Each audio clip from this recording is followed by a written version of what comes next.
Wabunge wanaopinga serikali wameondolewa kutoka kwenye baadhi ya kamati zenye ushawishi mkubwa katika bunge la kitaifa.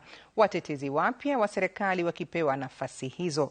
Kwa hivi sasa nampisha mwanahabari wetu Emmanuel To, kwani yuko tayari kutupasha mengi.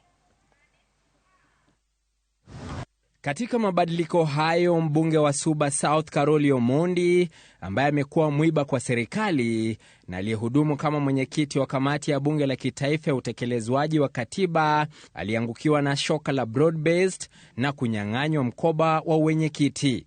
Viongozi wa bunge la kitaifa wakitangaza hali ya hatari kwa waasi wa chama wanaokalia viti vikuu bungeni. Anyone who will not adhere to the party line, Mr. Speaker, you will end up relinquishing your committee seat to a lesser one, Mr. Speaker, so that you get to know that it is the party that rewards people to sit in committees. Honorable Karoli Omondi, last week, Honorable Speaker, and I did state it here on Thursday, went on national TV to threaten this House that we want to remove him from a committee. I don't know for what position.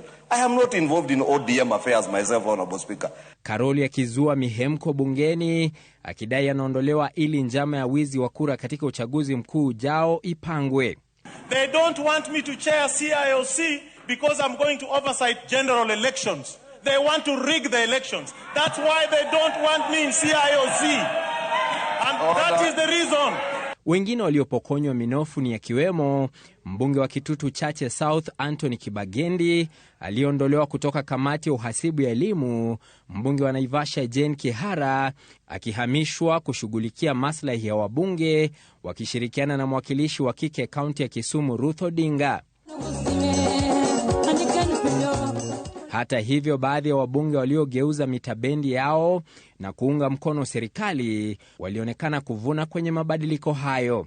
Mbunge wa Githongori Gathoni wa Mushomba akihamishiwa kamati ya utekelezaji wa katiba kutoka kamati ya maslahi ya wabunge, mbunge wa Marakwet West Timothy Kipchumba pia akipandishwa hadhi hadi katika kamati ya sheria kutoka kwa kamati ya maktaba, huku George Koimbori wa Juja pia akikabidhiwa kamati mbili nono.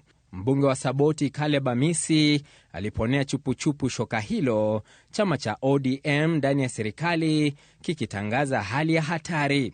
Emmanuel To, runinga ya Citizen, Nairobi.